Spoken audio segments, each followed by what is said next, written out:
श्रीमद् भगवद गीता अध्याय 18 मोक्ष सन्यास योग श्लोक 67 में भगवान श्री कृष्ण भन्नुहुन्छ, इदम ते नातपस्काय ना भक्ताय कदाचन न चाशुश्रूषवे वाच्यम न च माम योभ्य सूयति। तिमीलाई बताइएको यो गीतारूपी रहस्यमय उपदेश तप रहित मानिसहरूसित कुनै पनि कालमा भन्नु उचित हुँदैन। यसै गरी भक्तिभाव नभएको र सुन्न इच्छा नगर्नेसित पनि भन्न उचित हुँदैन। जसले ममा दोष दृष्टि राख्दछ उसित त झन् कहिल्यै पनि यो कुरा नभन्नु। भगवान कृष्णलाई थाहा भयो कि अर्जुन परममा उपलब्ध भयो। त्यसकारणले अब गीताको उपसंहार हुँदैछ। भगवान कृष्णबाट अन्तिम निर्देशन प्राप्त हुँदैछ। गुरुले शिष्यलाई के भन्छ त्यो निर्देशन। भगवान पनि कसैलाई मद्दत गर्न आउनु पर्यो भने गुरुकै रूपमा त आउनुपर्छ, अरू के रूपमा आएर मद्दत गर्न सक्छ। त्यही ज्ञानको, त्यही प्रेमको, त्यही योगको विराट प्रवाह बनेर आउनुपर्छ। त्यही बनेर आयो।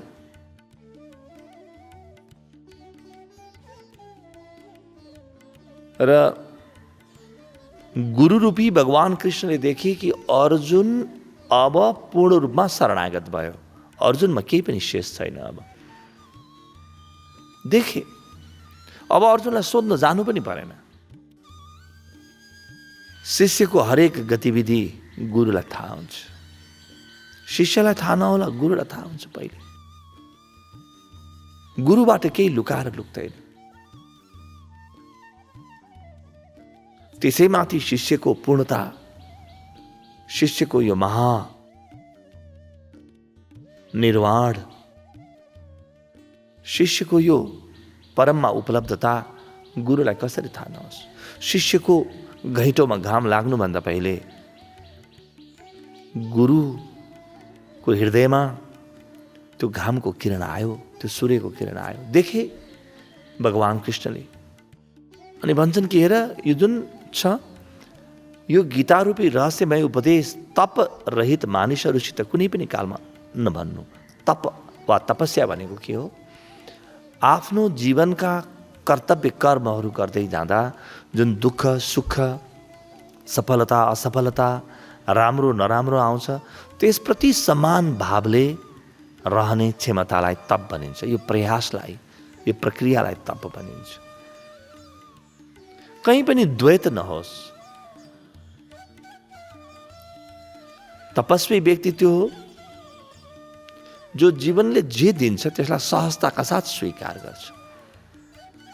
जसको जीवनमा विरोध चलिरहेको छ, विद्रोह चलिरहेको छ, उसको जीवनमा तपस्या घटित भएकै छैन। तपस्या गर्नको लागि घर छोड्नु पर्दैन। तपस्या गर्नका लागि विरोध छोड्नुपर्छ, अस्वीकृति छोड्नुपर्छ। जसको जीवनबाट अस्वीकृति सदाका लागि गयो ऊ तपस्वी हो। तो जसको जीवनमा परम स्वीकृति जन्मिएको छैन उसलाई यी कुराहरू नभन्नु अर्जुन। किनभने एक त उसले भनेर पनि बुझ्दैन, दोस्रो उसले गलत अर्थ लगाउन सक्छ। भनेर त्यो व्यक्तिले बुझेन भने अलि दिनपछि त्यो कुरालाई उसले पचाउँछ र धेरै पटक भन्दा पनि उसले बुझेन भने यो भक्ति, यो ज्ञान, यो योग, यो परमात्मा केही पनि होइन भन्ने बुझ्छ र सदाको लागि पतित हुन्छ। सदाका लागि पतन आउँछ यसको जीवनमा। र यदि उसले एकको शरणमा जाऊ भन्ने कुरालाई मात्रै ग्रहण गर्यो तर तपस्याको भावभित्र छैन भने उसले के गर्छ त भन्दा राम्रो राम्रो कुरो चाहिँ मेरो हो भन्छ, नराम्रो कुरा सबै भगवानको शरणमा गएर त मैले यो गरेको हो नि भन्छ।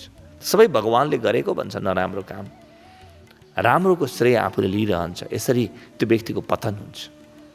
त्यसकारणले परम गोपनीय ज्ञान जो पाए त्यसलाई दिन मिल्दैन। ना भक्ताय कदाचन, भक्त त्यो हो जसको हृदय खुलेको छ, हृदय नखुलेको व्यक्तिलाई यो ज्ञान नदिनु। सामान्य कर्मकाण्ड इत्यादि, पूजा इत्यादि, सामान्य योगका प्रक्रिया, यी प्राणायामका प्रक्रिया, यी सामान्य उत्प्रेरणाका प्रक्रिया, संसारमा चलिरहेको यो धन्दा सबलाई दिन मिल्छ। किनभने त्यहाँ फाइदा धेरै केही पनि छैन, त घाटा हुने कुरा पनि भएन। तर यो त के हो भने यति उचा उडान हो जहाँबाट लड्यो भने हातखुट्टा बाँचिने र पुरै जिउभरि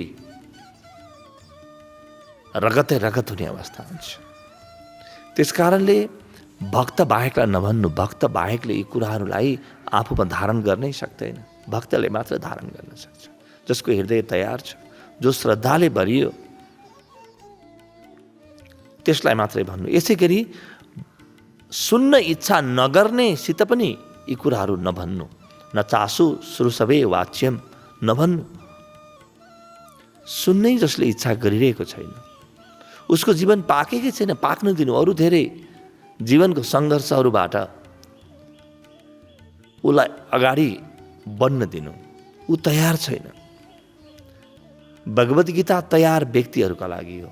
जीवन विज्ञान पनि अत्यन्तै तयार व्यक्तिहरूका लागि हो।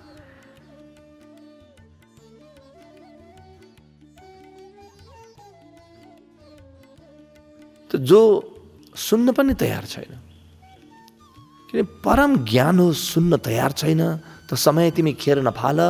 त्यो व्यक्तिले सुनि नै हाल्यो भने पनि उसलाई केही पनि फाइदा हुँदैन, र सुनि नै हाल्यो भने पनि उसले उल्टो कुरो बुझ्न सक्छ। त्यसकारणले यो परम गोपनीय कुरा नलैजाऊ, नसुन। हेर्नुहोस्, तपाईँको हातमा नि सबैभन्दा महत्त्वपूर्ण, सर्वाधिक महत्त्वपूर्ण हिरा छ भने तपाईँ जसलाई पनि देखाउँदै हिँड्नुहुन्न। हिरा त हिराको परख भएको, हिराको विशेषज्ञलाई मात्र देखाउनुपर्छ। ढुङ्गा हातमा छ भने त सबैले चिन्छ नि, ढुङ्गा त सबैलाई देखाइदिन मिल्छ।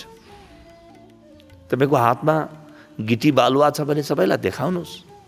काठ, पत्कर इत्यादि छ, सबैलाई देखाउनुहोस्। अरू सब शास्त्र सबैलाई देखाउनुहोस्, सबैलाई बुझाउनुहोस्। ध्यान गराउनुहोस्, प्राणायाम गराउनुहोस्, योग गराउनुहोस्, उत्प्रेरणा दिनुहोस्, यी सारा मनोचिकित्सा गरिराख्नुहोस्, साइकोलोजिकल काउन्सिलिङ गरिराख्नुहोस्। यो केही ठुलो कुरा होइन, यो केही दिनको घाम छाया हो। तर यो कर्मको, ज्ञानको, भक्तिको परम पाठ त्यसलाई नदिनुहोस्। त्यो तयार छैन, उसले हिरालाई पनि ढुङ्गा बनाइदिन्छ, सामान्य ढुङ्गा बनाउँछ, र भविष्यमा कुनै पनि हिरालाई स्वीकार गर्दैन, उसलाई अहित हुन जान्छ। कुनै पनि हिरालाई स्वीकार गर्न नसक्ने हुन्छ। मैले देखेकै हिरा त हो नि भन्छ।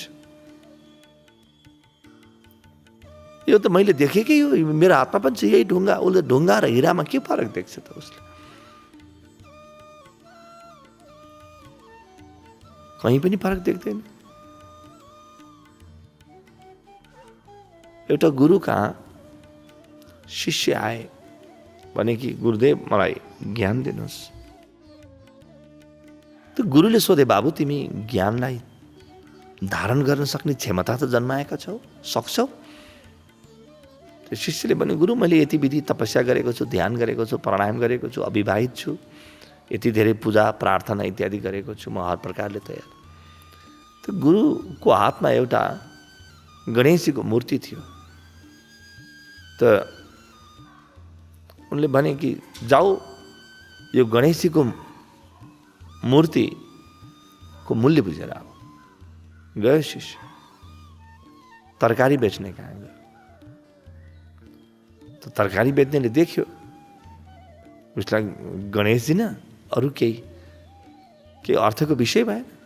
उसले भने कि बस तिमीले 1 किलो तरकारी पाउँछौ, किनभने 1 किलो जति छ, यो त्यति नै जोखेर तिमीलाई तरकारी दिन्छु। त फर्केर शिष्यले भन्यो कि गुरु यो गणेशजीको मूर्तिको मूल्य 1 किलो तरकारी बराबर छ। त गुरुले भने, बाबु त्यसो भए अब तिमी चाँदी बेच्ने कहाँ जाऊ। गयो चाँदी बेच्ने।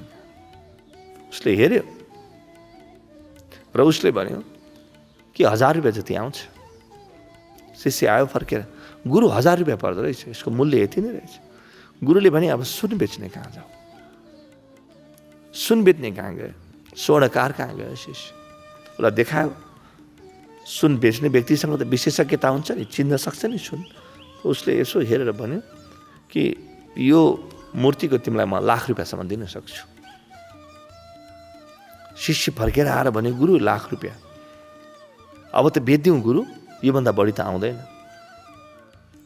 त्यो गुरुले भने तिमी अब त्यो हीरा व्यापारी कहाँ जाऊ र अलिकति भक्त हृदय भएको हीरा व्यापारी कहाँ जाऊ, जसले लुकेको कुरा पनि देख्न सक्छ, लुकेको मूल्य पनि पहिचान गर्न सक्छ। गयो त हीरा व्यापारी त देख्ने बित्तिकै भन्यो कि मैले त यस्तो त आजसम्म कहिले देखेकै थिएँ, यस्तो अद्भुत यो रत्न हो। भने कति दिन्छौ? त हीरा व्यापारीले भन्यो मेरो यो पसलमा, मेरो व्यवसायमा जति पनि सामानहरू छन् यी सबै तिमीलाई दिन्छु, त्यति एउटा मलाई देऊ।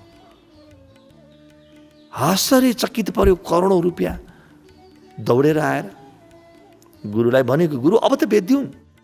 त गुरुले भने बाबु देख्यो, कुनै पनि कुराको मूल्य चिन्ने व्यक्ति चाहिन्छ। ठिक त्यही भगवान कृष्ण भन्दै हुनुहुन्छ कि हेर नभन, त्यसलाई नसुनाऊ, केही अर्थ हुँदैन। त्यसलाई सुनाएर जो व्यक्ति सुन्न तयार छैन र नचमाम यो बेसुयति र ममा दोष दृष्टि जसले राख्दछ, गुरुप्रति दोष दृष्टि जसले राख्दछ उसले कहिले ज्ञान पाउँछ त? उसलाई सुनाएर के गर्ने? यो त भैँसीलाई बाँसुरी बजाए जस्तै, भैँसीको अगाडि बाँसुरी बजाए जस्तै, हार्मोनियम बजाए जस्तै संसारको सबैभन्दा महत्त्वपूर्ण मिठा मिठा बाजाहरू, रसपूर्ण सङ्गीत भैँसीलाई लगेर सुनाउनुहोस्, के हुन्छ त्यो भैँसीलाई? जो तयार छैन, जसले दोष दृष्टि राख्दैछ गुरुप्रति, उसलाई नसुनाऊ।